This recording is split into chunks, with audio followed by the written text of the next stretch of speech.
Hi there, I'm Christine Conrad, and you're listening to another episode of Innovative Tac-Tips, where I interview industry leaders, entrepreneurs, even athletic leaders, etc. Basically, I would love to pick their brain and understand why they became the person that they are today and what's inside their brain with a bunch of knowledge and insights. And I'm with Jamy Bechler, who is an entrepreneur, and I will let him tell everyone who's listening what he does and what makes his heart sing. So thanks, Jamy, for joining me. What do you do? Absolutely. I help right now. I help sports teams, athletic departments, athletes, coaches be better. So I help athletes be better teammates, better leaders. I help coaches and athletic directors lead their athletes in a better way, to inspire them in a better way. So I own my own business. I own my own leadership company, Bechler Leadership. So in other words, I'm either self-employed or unemployed, depending on the day. I get to decide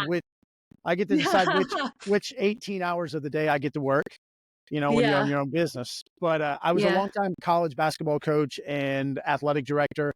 I was at the college level for about 20 years. I was a high school athletic director for a couple of years at a place that had most boys basketball state titles in the state of Indiana, fifth largest gym in the world, seated over 7,000 people for high school basketball. So as a basketball junkie, that was awesome to be an athletic director at that school. And then I was there a couple of years, and then I started my own business. So for the last 7 years, I've been helping athletic departments, athletes, coaches at all levels, from NBA down to middle school. So everybody has a need to have better teamwork and better leaders and better character and all that kind of Mm-hmm. stuff to work together. So we just help out wherever we can. I appreciate some days I'm unemployed, sometimes I'm employed. It's a grind. You're like, yeah, I understand that side of the things, or side of the track, I guess. What makes your heart sing about it? Like what, Well, you I'm know? not much of a singer, so I'm not sure if my heart is even much of a singing heart. But Yeah.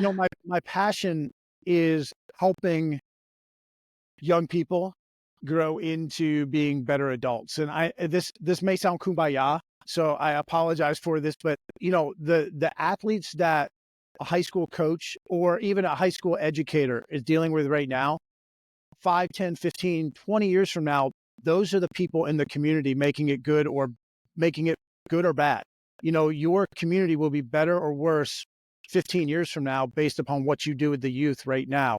And so they're going to be the husbands, the wives, the mother, father, business people, educators, leaders in your community. And so I want to try to somehow help in that. That's the bigger picture. The smaller, Hmm. narrowed focus is I see so many teams, and I was a part of those teams that Hmm. have a lot of selfishness, have a lot of agendas. They don't work together. Maybe they have a lot of talent, but they don't come together for a common goal. Yeah. There's 15 different goals on that team, or Yeah. 15 different agendas. And so if I can help Yeah. coaches be better in that, to help Yeah. inspire their athletes to be better, then that is a great day.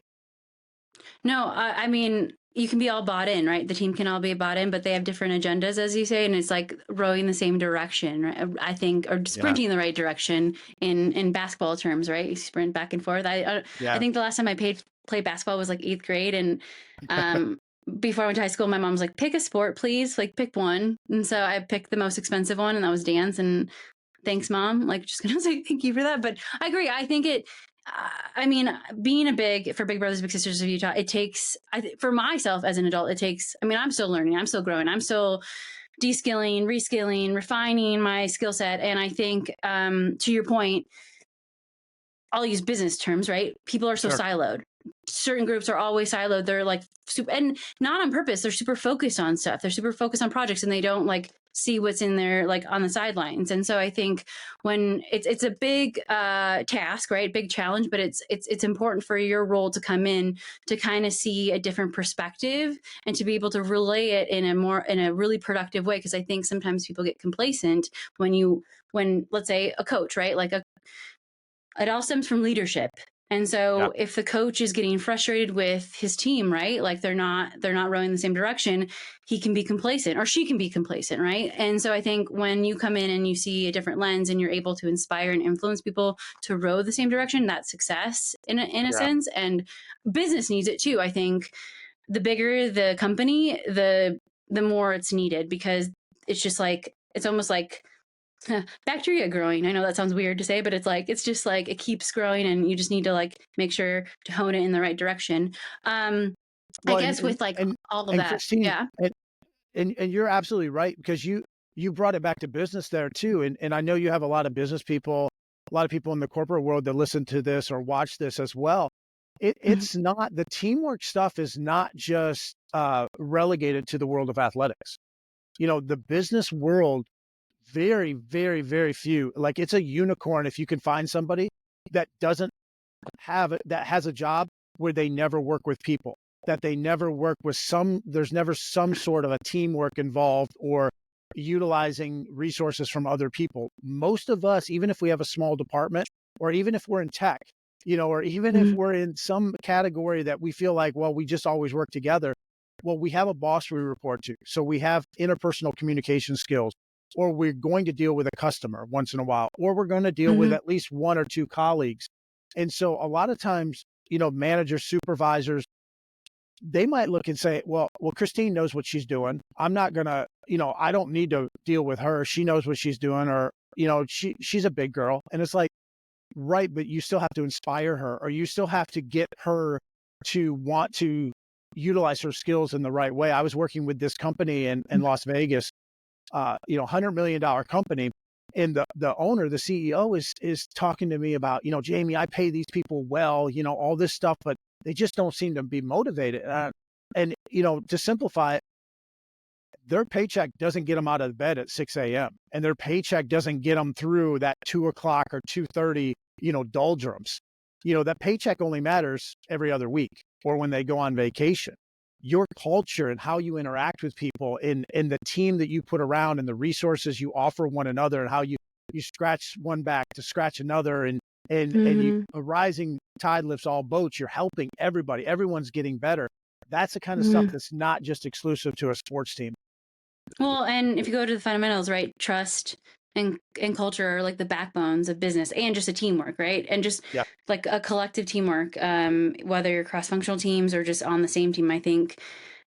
Yeah, like, and again, rowing the same direction. That's super. Yeah, being inspired, being able to get up every day and be proud of what you're delivering is huge. And yeah, I mean, you can have different personalities, right? Some stronger than others, and like you just have to. Yeah, I completely agree with that. It's like, yes, paycheck is great, but also at the same time, it's like when a CEO or a leader has a vision and won't stop until it's, like it's there's progress to it. People want to follow that. And I started this podcast because leadership isn't a title, it's a way of life, and it's a daily thing. It's not just like, oh, I went to this conference and I like got inspired and I'm, a leader. It's like, no, like I'm no, that's not how it goes. Like leadership is hard. It's like, just because you're like a executive, you have to lift a finger. You actually have to get down where everyone else is and do like pull out weeds. It's going to be painful, but if you want to get to that level of success, or however you vision success, it's like blood, sweat, and tears in a sense. And so, and communication too. I think a lot of the times people like, so I have let's say I have a manager, and yeah, I could be so skilled at what I do, but it's also at the same time, I crave collaboration. I crave communication. It's about making sure that, like, hey, you good? Do you need anything? Right? It's almost like a touch point. And I think when you can showcase that you appreciate people's efforts, it goes a long way. Business. And I think when I coached dance, I found out that I was the hard coach. Like, during a banquet, one of the captains was like, well, if Coach Christine smiled at the end of the routine and practice, like, we did a good job. And I was like, okay, I need to give more appreciation communication here. So just like it showcases, because sometimes we don't know how we portray ourselves. So anyways, not to go down that rabbit hole of this podcast, because I want to pick your brain. And so again, But that's so yeah. important, Christine. That Mhm. that point you make is so important, because your young ladies felt that. Well, it's not exclusive to a teenager. You know, husbands and wives feel that way. They don't feel appreciated, or employees don't feel appreciated by their manager. And it doesn't matter if they're making six figures, seven figures. It doesn't matter if they're very comfortable in their job. They still want Yeah. praise. You see this at the higher levels of athletics. They Mhm. all, when I've worked with NBA players, yeah, they're Yeah. they're they're richer, they jump higher, and they're taller than maybe a high school player, but they still have ego. They still have Oh, ambitions and fears and desires, and everybody wants to feel significant. Everyone wants to feel praised. And so I don't think a lot of times coaches, leaders, managers, supervisors, I don't think we catch people being good well enough. I don't think we do we that well yeah. enough. We don't look for ways to lift up our people, encourage them. And I was the same way as a young coach. Well, why should I pat you on the back, Christine, for running hard? You're supposed to run hard, or you're supposed to dive for that ball, or you're supposed to do X, Y, or Z. Well, yeah, in my household, I'm supposed to do the dishes too. But it's really nice when my wife comes up and puts her hand on my shoulder. Hey, great job doing the dishes. That makes me feel a whole lot better, even though that's what I'm supposed to do. Yeah, to your point, you can get so successful, right? But you're still a person, a human behind that, and I think it's important, right? What did they say? Every constructive criticism, you should give three like wins or something. I think that there's I read it somewhere back in the day. I don't know like what source it came from, but Mhm, I agree with mhm. that. Like people notice the negative before they notice the positive, and yeah, it's almost and it is like to me I have to really work if I'm frustrated with someone, right? I really have to work on, okay, Christine, what can you say nice today? Like, what can you, like, I use the phrase, like, let's not choose violence, right? Like, I'm a very, like, direct individual. And so I'm like, okay, Christine, what can I say that's nice? Anyway, so, I guess going back to your journey, so I believe failure is throwing in the towel, giving up, like not, and I think success is progress, right? It's progressing into your goals or whatever you want to achieve. How has failure or parent failure in Yeah. your, I mean, coaching is hard, like college, like the exposure, like what a parent failure or failure that has led you later into success in, I guess, in your career or just your journey as a leader. Yeah, I always wanted to be a coach, and so I did everything possible. I wanted to be a head coach by back in the day. I wanted to be a head coach by the age of 32 at the college level. Now, at that time, 32 was pretty young. Now Mm-hmm. it's not young at all, but back in the Mm-hmm. day, back in the 90s, 32 was pretty young to be a college coach, Yeah. head Yeah. coach. And so I did everything Yeah. possible, and even my first 5 years as an assistant coach, I made $36,000 total in 5 years as an assistant college coach. And that was my only jobs was assistant coach, made 36,000. I did everything possible. My sixth year of coaching. So I'm 27 years old. I became a college basketball coach, a head coach. So I shattered my goal. I thought I had arrived. Um, I spent the next 4 years of my coaching career at that school being a head coach. I even won coach of the year. We did a lot of good things, but I was very stubborn, very uncoachable. I kept, if I had a dime for every time, I'd be a rich man. If I got money every time I said, "Hey, just trust me, do what I tell you to do," they wouldn't have hired me otherwise. I know what I'm doing. Trust me, that kind of stuff. I was always trying to uh, portray credibility instead of doing what I was supposed to do, which is inspire student athletes. It was all about me. So, anyways, Mm-hmm. 4 years after being at that job for 4 years, they allowed me to take my talents elsewhere. I got resigned. They fired me. And I remember leaving the athletic director's office and after they fired me, and I call up this coach that he was the only like Division 1 or high level coach I knew that had been fired that I personally knew. So I called him up because I wanted to know like, what do you do? Who am I going to sue? What am I going to do legally? What am I going to do, contract wise? And he's like, Mm-hmm. Jamie, none of that matters. All that matters is the decision you make today. Are you going to be bitter or are you going to be better? I'm like, what are you talking about? He goes, well, you've talked to me now for 5 minutes on the phone about this.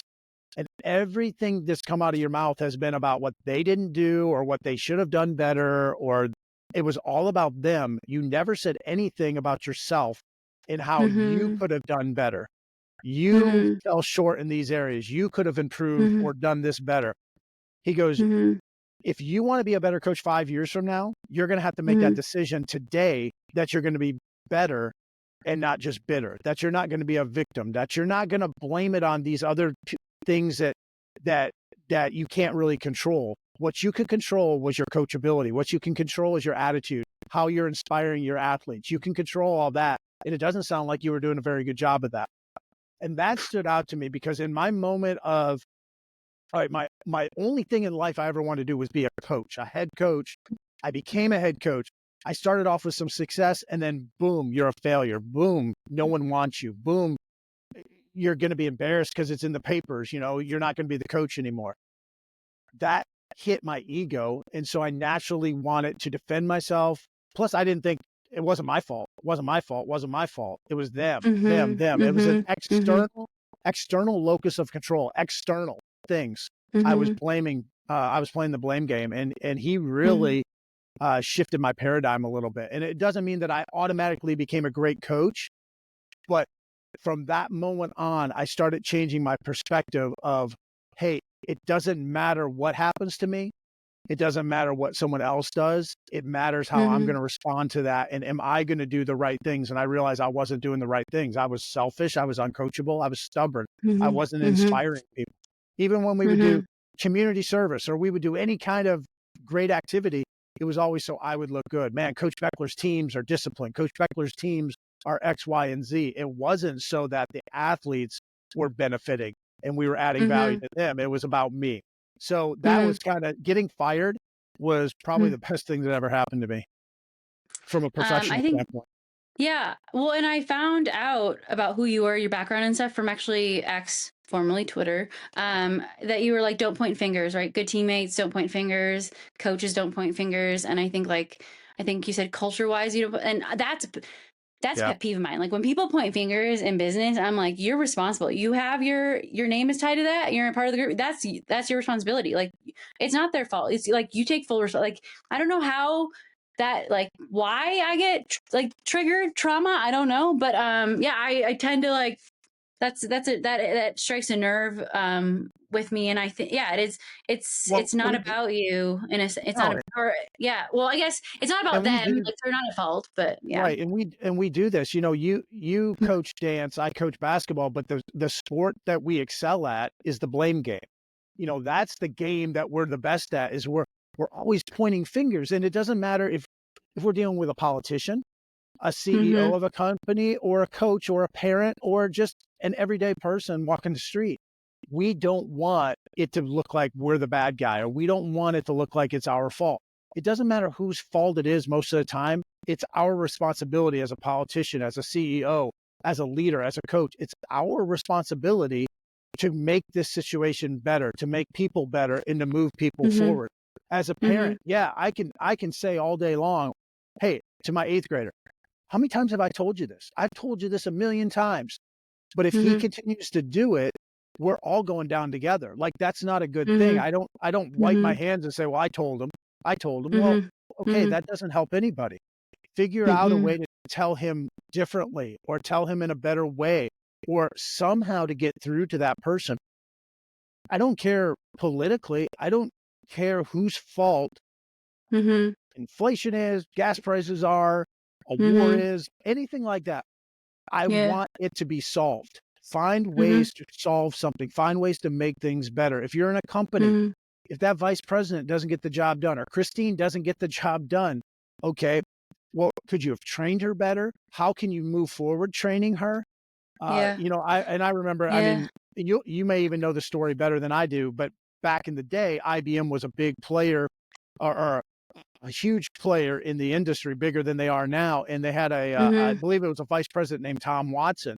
And Mhm. back in the day, he made like this project. He made a major mistake on it. It cost like $2 million or whatever. He thought he was going to get fired. And his Mhm. boss, the CEO or whatever, was like, "No, we just invested $2 million in your professional development, your growth and improvement.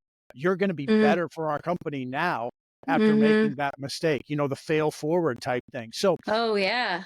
and Oh and I yeah. talk about that because as a leader, it may not be our fault, but it is our responsibility to either set our people up for success or moving forward to make that situation better. And sometimes that might mean firing someone and making a change, but Mhm. oftentimes, we could go Yeah. into this, but oftentimes Yeah. making a change in personnel, it might be more on me than it is on them, especially, you see this all the time in athletics. Uh, Mm-hmm. you go through 3 or 4 coaches in the span of 6 or 7 years. Well, Mm-hmm. at the end of the day, that's probably not the coach's fault.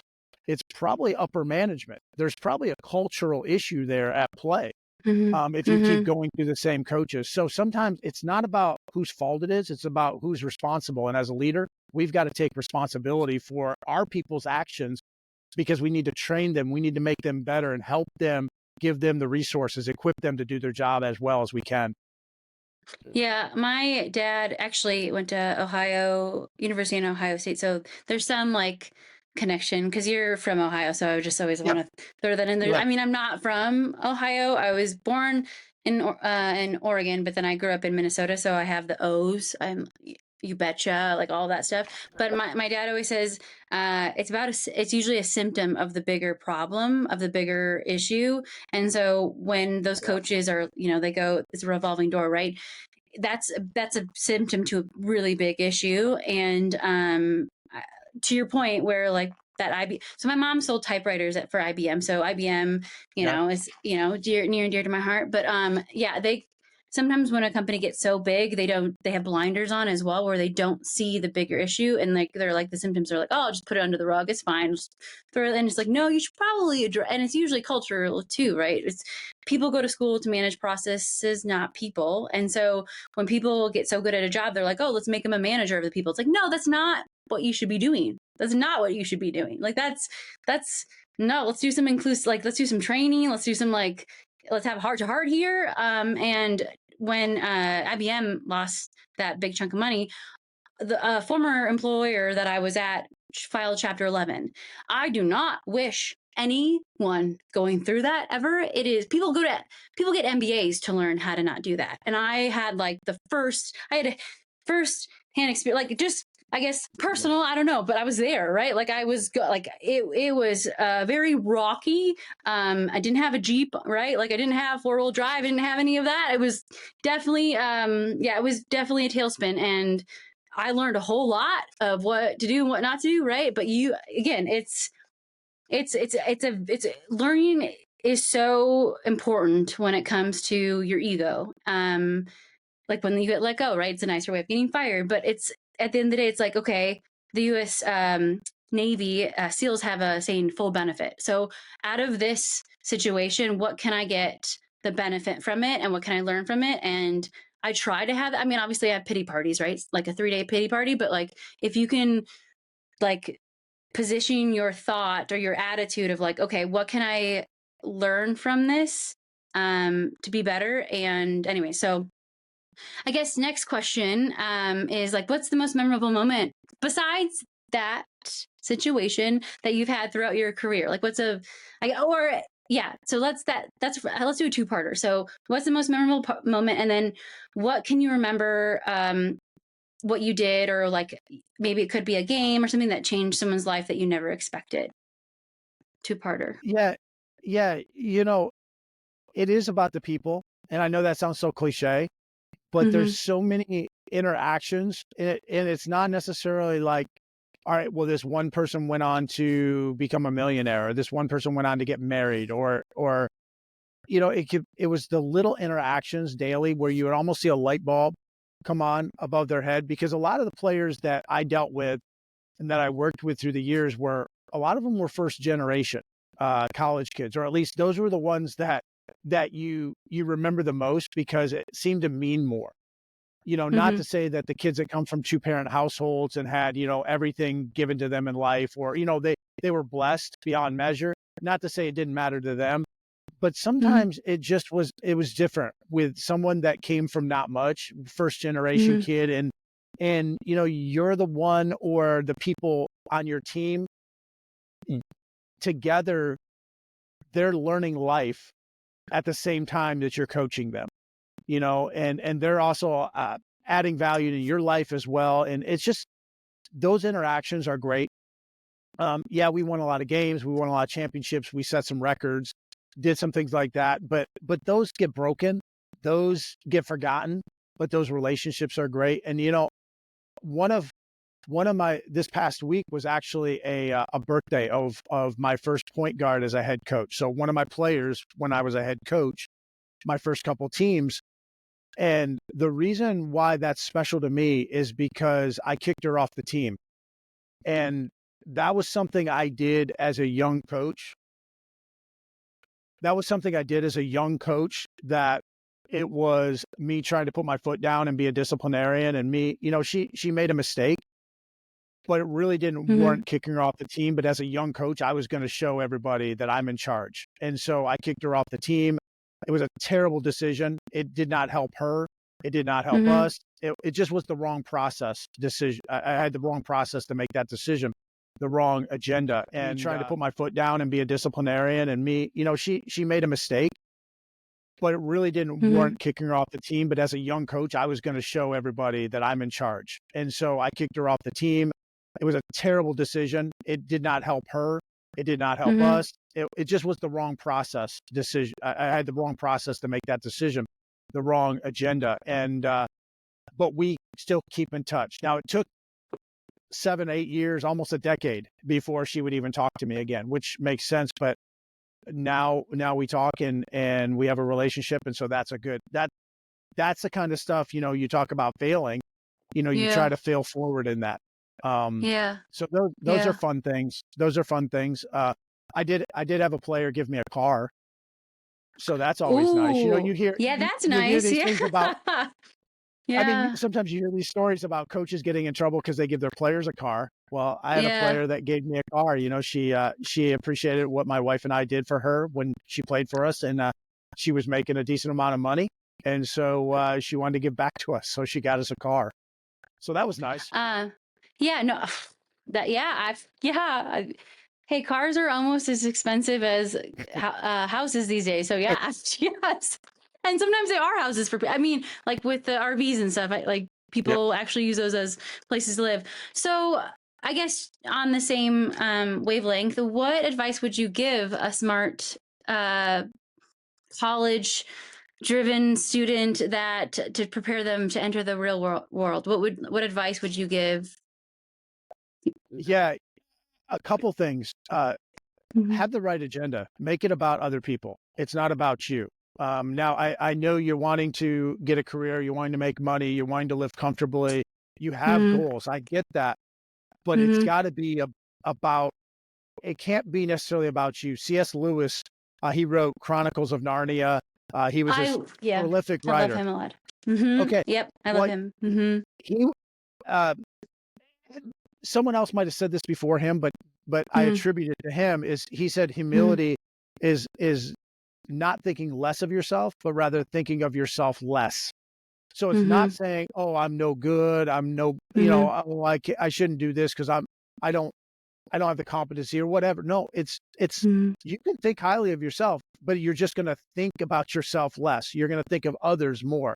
How can I serve Yeah. others? How can I Mhm. make people in situations better? And so if you go into the Mhm. approach of whatever you're doing, so you could work in cyber tech, you could work in Mhm. the food industry, you could work in education, but how are you Mhm. going to make situations and people better? Mhm. It's not, Yeah. and ultimately your life will be better because of it. Now you might not make as much money because sometimes, unfortunately, people that are very selfish, sometimes they do get ahead, especially in the short term. But if Mhm. you have any kind of, if you got have any kind of spiritual or religious thoughts or philosophies, if you see things bigger than just yourself, if you see the whole forest and not just your tree, Mhm. then you're going to Mhm. see how helping make other people better, helping your Mhm. community, helping the people around you is going to Mhm. mean so much more than just you getting a Mhm. fatter paycheck at the end of the week. Well, So number and one, make yeah. it about other Yeah. people, but but Mhm. but number two, make yourself Mhm. as valuable to other people. That's very similar, but make yourself valuable to Yeah. other people. Yeah. They can count on you. They can trust you. Hey, and Yeah. you're not too arrogant or ego driven to say I Mhm. don't have to do this task. This task Mhm. might not even be in my job description, but I'm going to do it because it helps. It makes things better at our company or our business or in our family. Yeah, Tony Robbins has a saying. It's like add value. Whatever meeting you're in, add value. If you can add value, then you're going to be the product that people pick off the shelf. And C.S. Lewis is a favorite writer of mine. I Well, Andrea, I actually wrote a 50-page thesis my senior year of high school. It was pretty hard. I didn't really want to do it, right? Like you're in high school, you're like, open hours, great, this is awesome. And you're like, well, no, 50-page thesis on world history and your worldview. And I was like, oh, really? Right now? Okay, cool. So yeah, I think if you can make someone breathe easier in the day, I think you've really done a good job, because that's like you're pretty much doing the Lord's work, right? Like something as simple as someone has an anxiety attack, which I think what's that new movie with like the little control panel in your brain? What is it? Oh man, where I'm not a movie guy. anyways, it's a Pixar movie, and I can't think of it right now, but anyways, but it's like mental health is real even in adulthood, and it's like if you can sit down with someone and have Inside Out, that's what it's called. Wow, I Yeah. like didn't even have to walk through a door for that. I was like, what is it called? Inside Out too. Anyways, it's anxiety is huge, and like just sitting down with someone and talking to them, I think, and just listening, right? Understanding where they're coming from, their background, all of that stuff, I think at the end of the day is going to catapult you into a better situation for when you do get that job promotion or you do get that salary increase. Because to your point, yeah, you can be selfish and take the raise and like you can move fast up the ladder, but at the end of the day, it's everyone shows their highlight reel. No one knows what's at home, and that person could be so unhappy, so unhappy. And it's like if you're happy and you're good with yourself and you're helping others, like I think that that's success right there. So I completely agree with you on those two things when it comes to advice. So, what book? I know you've written books. Is there any book that you've read that has most impacted your life? It could be books or books. And is there a book that you've given most as a gift? It could be one Well, of yours, but if there's any. yeah. Well, I mean, technically, I've given my books more than any other book in the history of the world, but you know, there are at least a couple books better than my book that I would recommend, and just a couple. But the I'm gonna give you three books that I've given out a ton. I don't know which one I've given out more, but I'll give you three. One is by Harvey McKay, and he's a Minnesota original from Minnesota, but I don't know if you know who he is. But he wrote a lot of books with cool titles, but one of them was Dig Your Well Before You're Thirsty. And it's essentially how to network and make connections with people before you even need them. Most of us, and it was about developing interpersonal relationships, because most of us we call upon someone only when we Mm-hmm. need them. And so it was Dig Your Well Before You're Thirsty. The other one Mm-hmm. that I give out a lot is just a John Maxwell book, Mm-hmm. 21 Irrefutable Laws or Leadership. I can't even remember what the actual title is. Yeah, I I know. think it's a, I think I have the same book, same Audible book. Wow, I was like, was that English? I don't think it came out English, but I think I have yeah, like he's got the 25th edition or something. yeah, Is that 21 that it? Irrefutable Yeah, Laws of Leadership. But yeah, any John yeah, Maxwell book is really good. yeah. Becoming a Person of Influence is a good one as well from John Maxwell. But then the third one I've given out a ton is a really old book, but it's How Mm-hmm. to Win Friends and Influence People by Dale Carnegie. How to Win Friends and Influence People by Dale Carnegie. Very old book, but Mm-hmm. that had such an influence on me on how to treat people and how to make other people feel better. I mean, like the title says, how to win friends and influence people. And Mm-hmm. there used to be a Dale Carnegie School of Communication or Dale Carnegie School of Business. Uh, Mm-hmm. you know, you can fact check me, or there's people in the comments maybe fact checking me, but the Mm-hmm. something about Dale Carnegie, and you would take classes on hospitality, take classes on manners, take classes on how to interact with people in a dinner setting or a party or just a get together or a meeting. Or returning your shopping cart. That's another trigger for me. When people don't return their shopping cart at Costco, I'm like, it's right there. It's right there. It's right there. Anyways, I'm just like, oh, anyway, but I take the higher road and I put it back. I like try my best not to choose violence. I don't choose violence. I like to preface it that like I'm not, you know, I just in my That's brain I good. like want to yeah, yeah, don't choose violence. Um so this is kind of stemming kind of two-part question again. What advice would you give your younger Yeah. self if you could to, help you be more successful in your career? And then if you had a giant billboard that reached billions of people, what would you put on it? Oh, wow. The, yeah, kind of going back to just the advice question you asked earlier, but I would Mhm. say don't be selfish. Don't make it about Mhm. you, Jamie. It's Mhm. well, even in the way I just phrased that, I use my name in the answer, but don't make it about you. Mhm. It's about the kids. It's about the athletes. It's Mhm. about the people Mhm. around you. How can you inspire Mhm. them? It doesn't matter how much I know. I Mhm. yeah, I should be the smartest person in the locker room or the smartest Yeah. person in the Yeah. gym or in business. If Yeah. I'm the CEO or the manager, I should be the smartest person in that office. But that doesn't Yeah. mean people are inspired just because I'm so smart. Um, Yeah. I mentioned I'm not much of a movie person, newer movies, but Mhm. dating myself, there was a movie back in the day called Ferris Bueller's Day Off.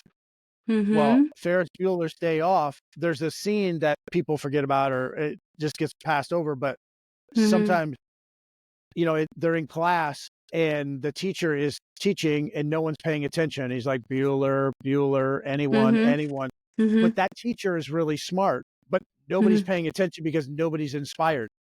We are like that all the time, whether we're either boring or we're just too arrogant. And I might not have Mhm. been boring as a coach, but I was arrogant. And so Mhm. I thought just because I'm smarter and I have the keys, the answers to the test, people are going to Mhm. naturally want to follow me. And that's not the case. Mhm. They didn't want to run through a wall for me because I didn't earn their trust. I didn't care about them. I cared about Mhm. myself. So that would Mhm. be the advice to me, to a Mhm. younger me is don't be so arrogant and egotistical. Mhm. But then I wouldn't have gotten fired so early and I wouldn't have learned my lesson maybe. Yeah. Uh Yeah. No, but as far yeah, as I a mean, billboard, holy yeah. cow, Yeah. Yeah.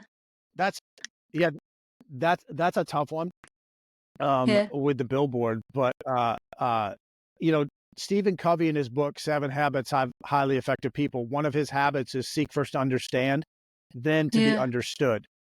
Uh, Yeah. so, um, and similar to that, he says most of us, when we communicate or when we're Mhm. listening, most of us are listening with the intent to reply, not listening with Mhm. the intent to understand. Mhm. And so I would probably put up on the billboard, I'd probably say something like understand other people, or it might say learn to listen and listen to learn. I don't think Yeah. we care Yeah. enough to understand other people and listen sometimes.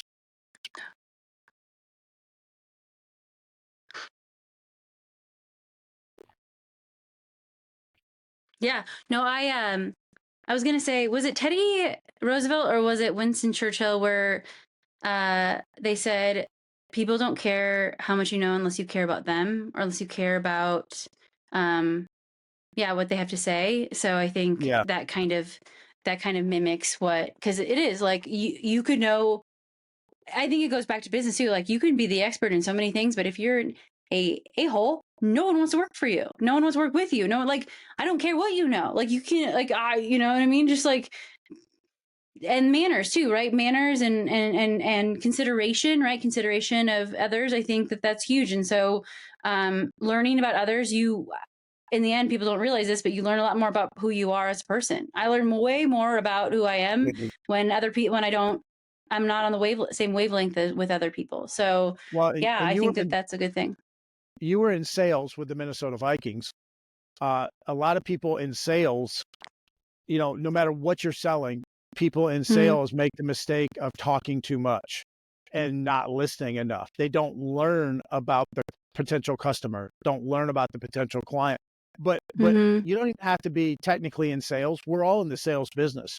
This Mm-hmm. morning I'm trying to convince and sell my 8-year-old on something, he can't wear cut off sleeves on his shirt to school, or he, Yeah. he can't eat pizza for Yeah. breakfast. We're always trying Yeah. to sell, or you can't play Yeah. Fortnite before school. And he's Yeah. trying to sell me on the fact that he should be able to do that stuff. So we're always selling other people. And where the Yeah. understanding comes in, where the listening comes in with the sales is Mm-hmm. that if I don't understand my eighth grader, if I don't Mm-hmm. understand the person I'm trying to buy my product, if I don't understand them, if I don't listen to them, then I'm not going to Mm-hmm. know the best strategy. I'm not going to be empathetic to them to the degree of oh, well, that's what's important to them, not this over Mhm. here. And I'm trying to shove this Mhm. on them, or I'm going about it the wrong way. How you Mhm. motivate an eighth grader might be different than how you motivate a 40-year-old. Mhm. And so you've got to, but you can't motivate people effectively if you don't understand them. And we Yeah. don't understand people because we never listen to them. Learn to listen, listen to learn. Yeah, the CEO of Spanx did a podcast with Simon Sinek about confidence and stuff. And yeah, you're selling broccoli. You're selling your that's like number like if you can sell right, you can pretty much do anything. You can pretty much do. And then a no limit person. I forgot who the I read. I forgot the author of it, which is obviously it'll come to mind probably a little bit. But No Limit Person is a really short book, but it's like how to live life without limits. And yeah, to your point, it's like listening is huge and even responding too. It's like if you say no right away, you're not going to get the information that you might have needed within the question that they asked. And so I think even 40 even a 40-year-old, right, like listening and understanding before replying and giving them an automatic answer is huge, and then cutting them off too. I think a lot of people, they tend to want to cut people off and pull a Kanye West, Taylor Swift, and at the VMAs they want to like cut them off, and it's like, no, just let them finish first, right, and then start talking. So, yeah, 100%. I think I have a couple more questions just because I think we could probably talk for probably an hour and a half. But like we also, I mean, you have to like work, right? And then I have to, not save cybersecurity, but I have to, do my job or go back to what I'm doing on a Friday. I think my colleague was like, "It's 5 o'clock somewhere," and I was like, "Yeah, preach. It's five." Like, but anyways, not to go down that narrative, but so what's the most worthwhile investment that you've made? It could be time, energy. It could be, yeah, time and energy, really, or trading baseball cards. I don't know. I was gonna say, like, what do they do? Like, what? Well, my son asked me a couple weeks ago, what's the most expensive thing? What's the most expensive thing I have? And I said, your mom. Um, so That's a I good guess the answer. most I guess Yeah. the most well your mom tends to be a good answer for a lot of things if you want to be sarcastic or funny. Yeah. But Yeah. but yeah, kind of the biggest investment is my wife or my family, and Mm-hmm. whether it's time or the money. Mm-hmm. And investment in that, and Mm-hmm. putting your money, putting your time into things that matter. Mm-hmm. And we've all been, we all have hobbies, or we all have things that we waste time or money on. I mean, that's for Mm-hmm. sure. Mm-hmm. Um, but yeah, probably the family. That kind of stuff is. I don't Family play unit. golf anymore Mm-hmm. because for me now I love golf, and I shouldn't say this too much, but I bet on golf. Like I gamble on golf. Sports gambling is legal in most places. I Yeah. bet on golf, Yeah. but Yeah. I Yep. don't play golf anymore. Mm-hmm. And the reason I don't play golf was because it was taking up 4, 5, 6 hours a time when I would go out golfing, and it cost a lot of money to golf. And Yeah. so I Yeah. stopped golfing because that was something that I realized for my goals as a father, a husband, or a business person, it wasn't really. I could justify that. Oh, you got to be a good golfer to have all these business meetings or go to all these charity events.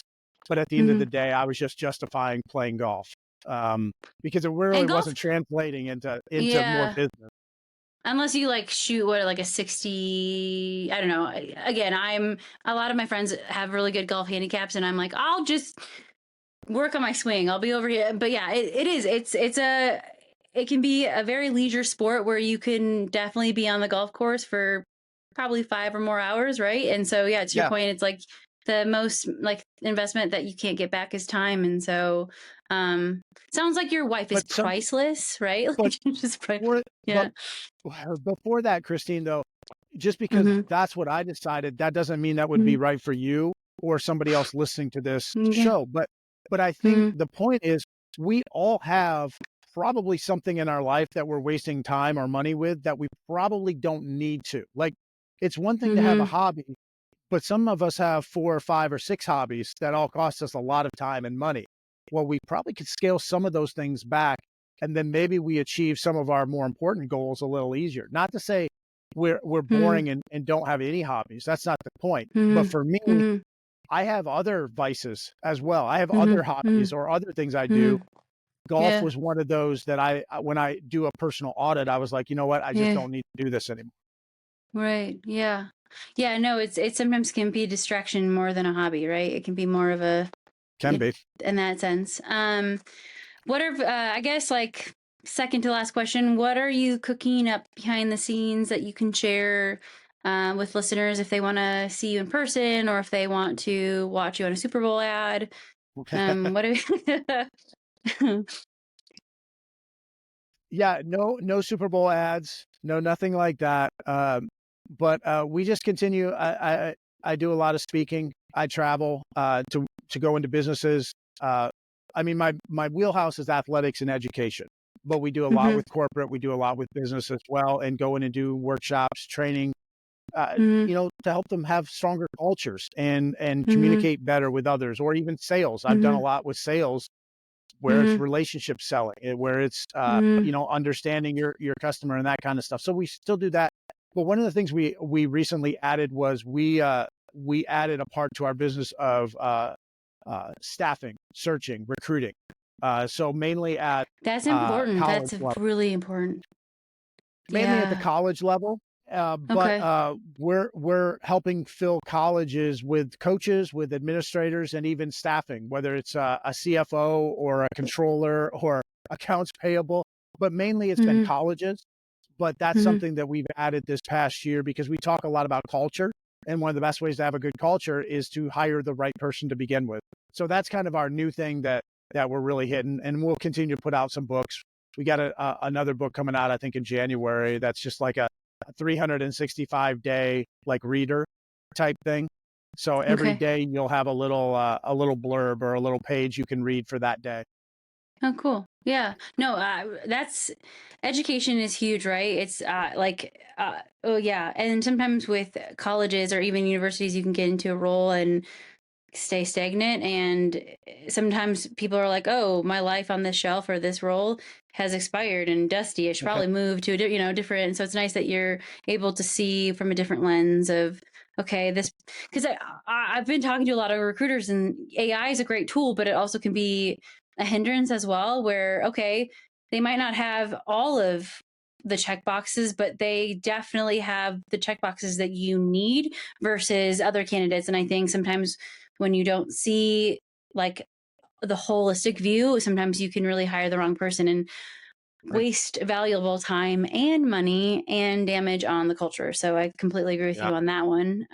So if people want to get to know more about you and where they can find you, if they have questions or if they need you as a sounding board, if they want you to speak, where can they find you? Yeah, my website is coachbeckler.com. Um hmm and and my Twitter, that's where I'm at the most. Twitter or X is hmm Coach Beckler. So they can find me on Coach Beckler. Awesome. Well, thank you. It was thank you again. Like, I threw Awesome. a 3 pound. I was gonna say a free throw, but I was like, well, sometimes they don't It's all right. really That's go all in right. the basket. So I was like, well, That's right. anyways, thank you so much and have a great day. Hey, thanks a lot, Christine.